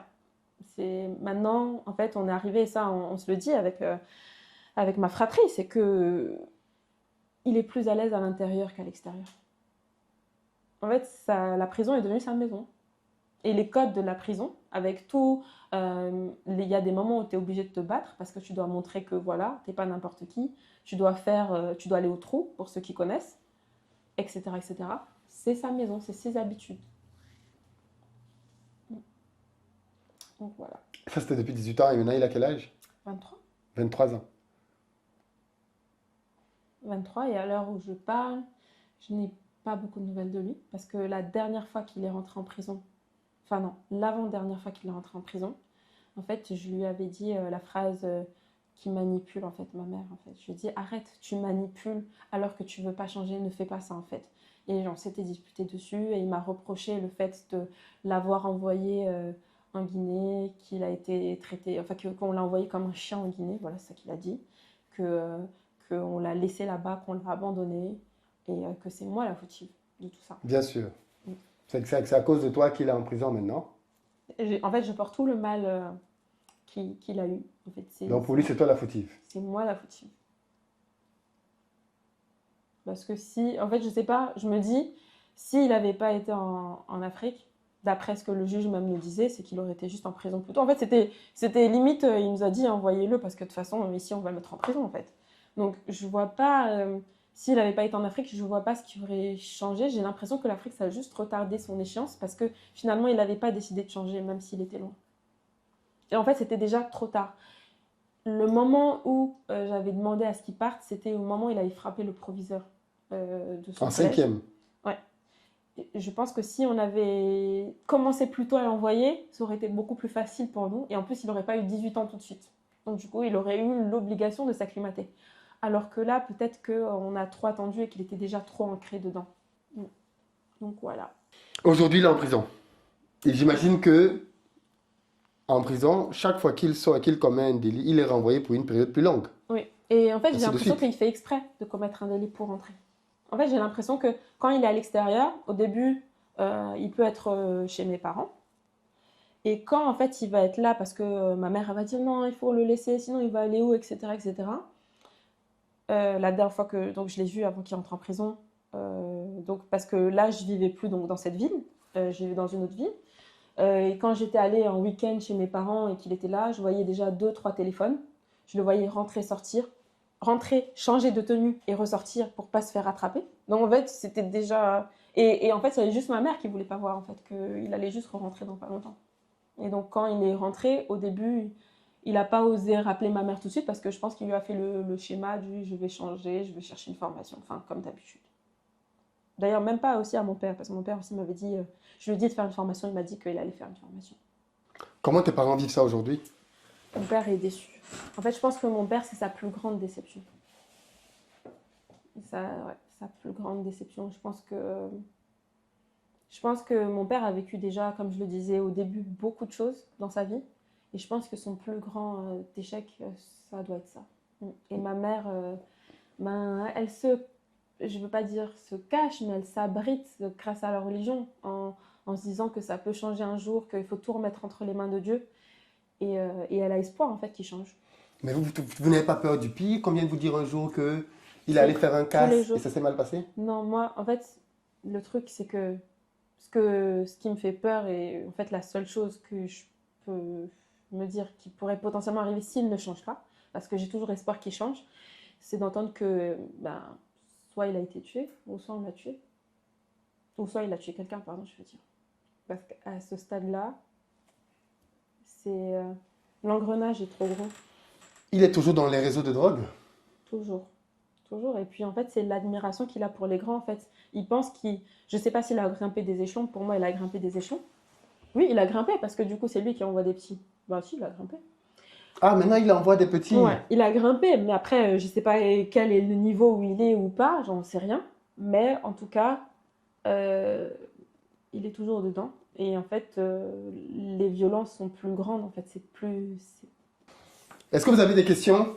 Alors pour ceux qui arrivent vers la fin, on a un témoignage aujourd'hui. D'ailleurs, tous ceux d'entre vous qui veulent témoigner, vous pouvez nous écrire à bta@investiropayes.com ou à contact@investiropayes.com et vous intituler votre mail témoignage diaspora. Si vous avez vécu, vous savez qu'on a fait un live, une série de vidéos dans lesquelles on parlait du challenge de l'éducation des enfants en diaspora. Et j'expliquais que beaucoup de nos enfants se perdent en Europe, en Amérique même. Et donc, si vous voulez témoigner, bien évidemment, vous pouvez le faire. Si vous voulez venir nous raconter un drame que vous vivez dans votre famille ou comment vous avez fait vous pour vous en sortir, euh, n'hésitez pas à nous contacter pour qu'on vous donne la parole sur ce sujet-là. Au début, je t'ai parlé un peu des filles. Mhm. Est-ce que les filles sont soumises à des tentations dans ces milieux ou pour elles, ça va? Alors, dans la drogue, non. Souvent, en fait, ce qui est l'aspect positif, je dirais, de ce côté-là, c'est que les filles, on veut qu'elles soient halal. Donc, en fait, la fille, son rôle dans le quartier, c'est d'être la fille bien, la fille qui va pas tourner dans des caves. Et voilà, au final, c'est plus facile pour une fille de ne pas tomber dans ce penchant parce qu'on va pas lui demander de guetter en fait. En tout cas, dans ma génération, on ne demandait pas aux filles de guetter. Et le fait que la fille soit bonne à l'école, c'est quelque chose qui est valorisé, qui est positif. Elle va pas être ringarde parce qu'elle est bonne à l'école en fait.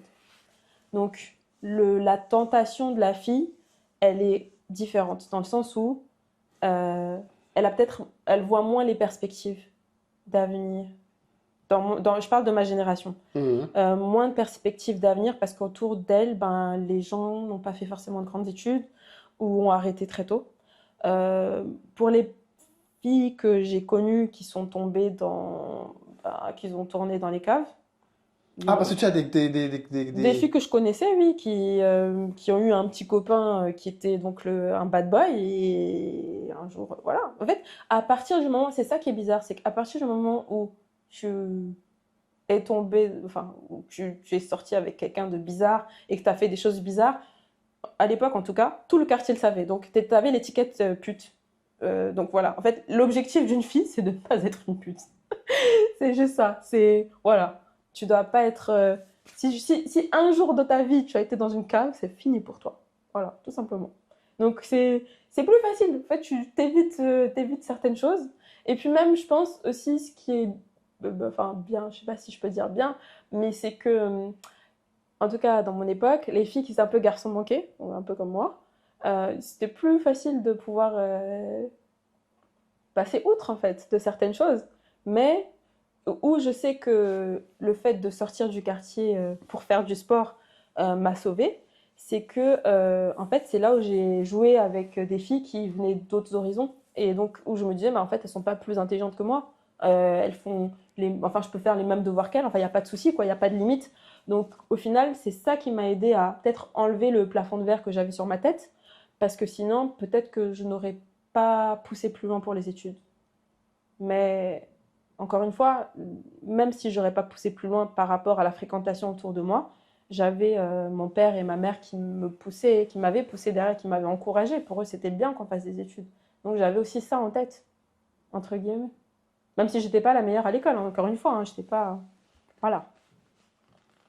Ouais. Donc à mon époque, c'était pas ça, mais je sais que j'ai entendu dans l'époque donc des derniers là, de ma petite sœur et mon petit frère, qu'il y a beaucoup de filles qui font des. Alors j'ai oublié le nom, c'est les escortes, non? C'est ce que tu viens de dire là, c'est que Ouais, justement, ouais, les filles, par contre, sont ouais. escortes. Voilà. Donc nous, dans ma génération, ça n'existait pas, mais maintenant, en fait, il y a beaucoup de filles, d'après ce que j'ai entendu, donc des générations plus jeunes, qu'il y a des filles qui décident d'avoir de l'argent facile et qui se disent ah ben si je suis escorte, je dois juste accompagner le gars à X ou Y et puis j'ai un iPhone ou j'ai j'ai certaines choses ou certains avantages, certains vêtements, certains sacs et après en fait naturellement petit à petit elles tombent dans la prostitution, forcée ou non.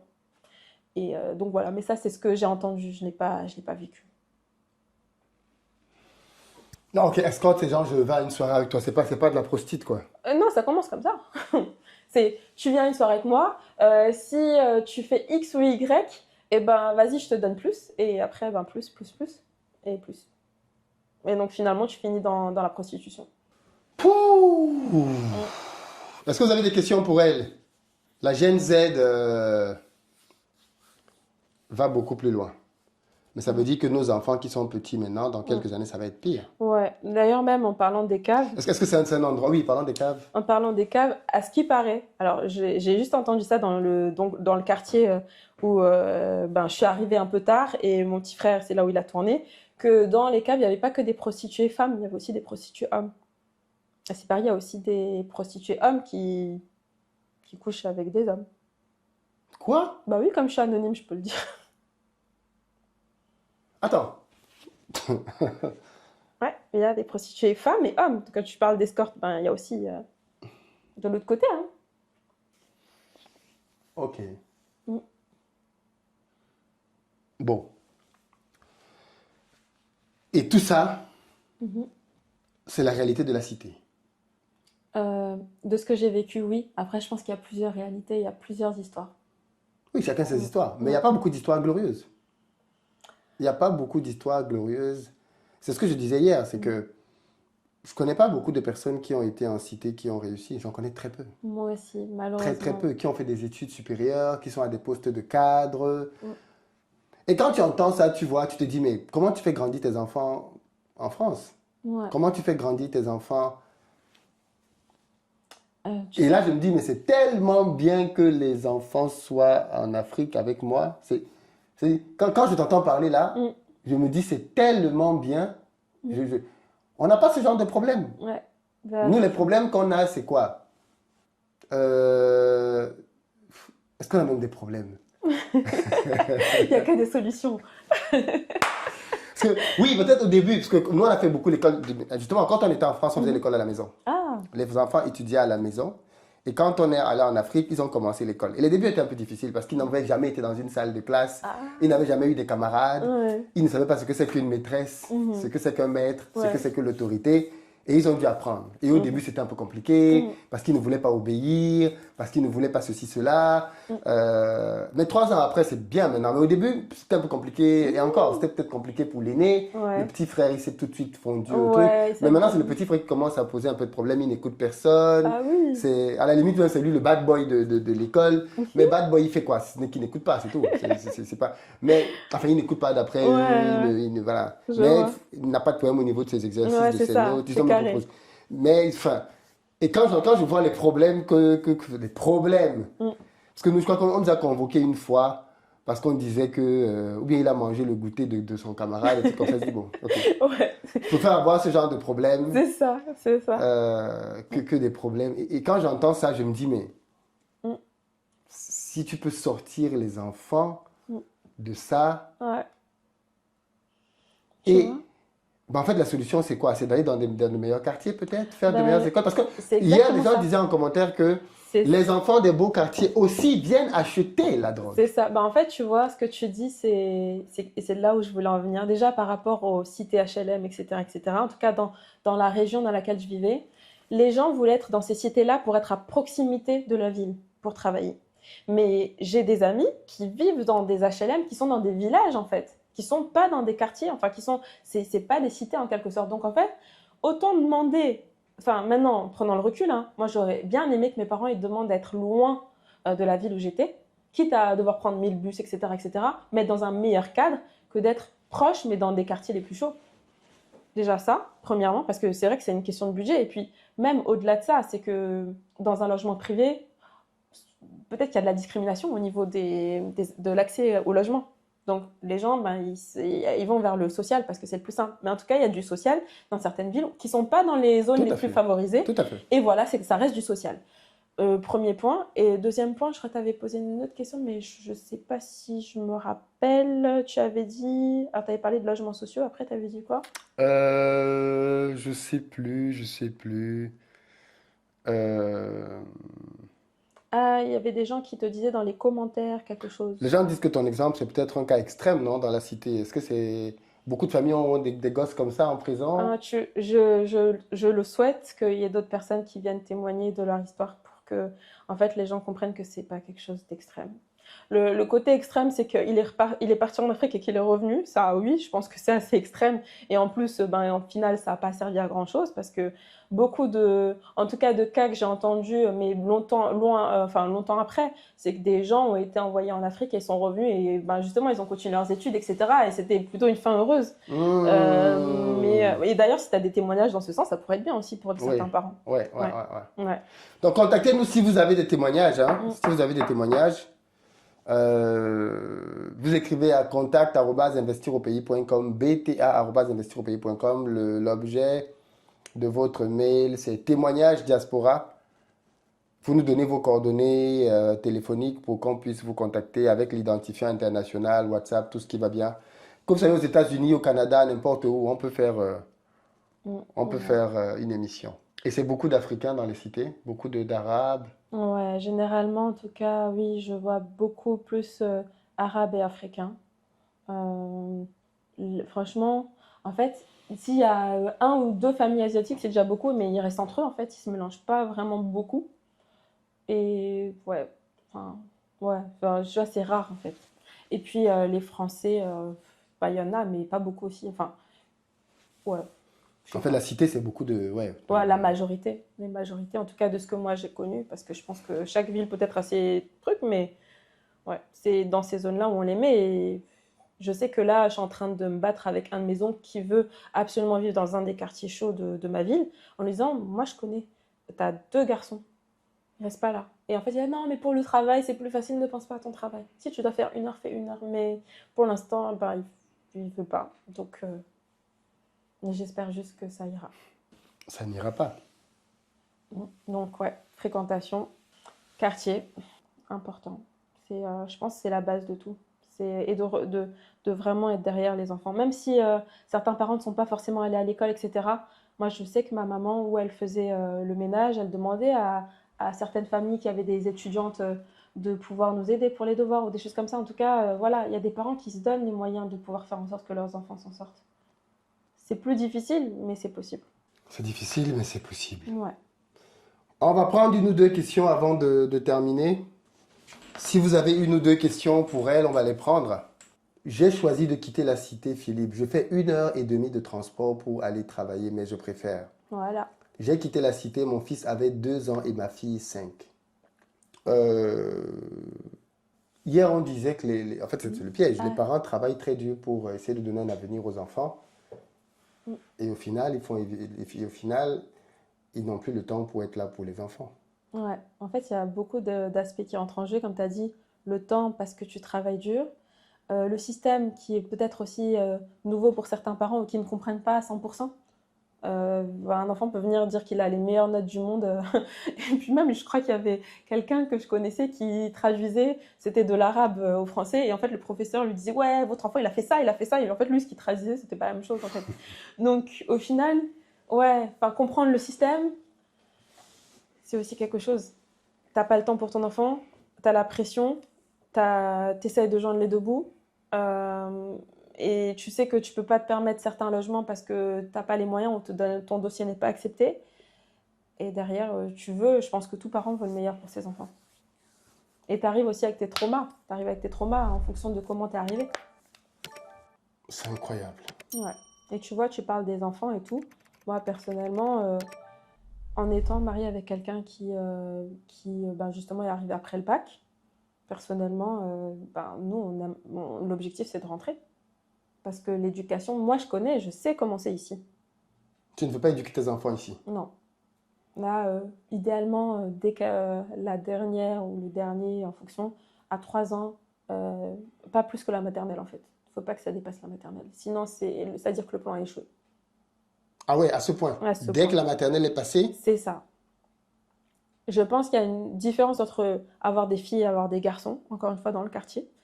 Mais au jour d'aujourd'hui, comme quelqu'un a dit dans les commentaires, la Gen Z, c'est peut-être pas la même génération, donc il ne vaut mieux pas prendre de risques.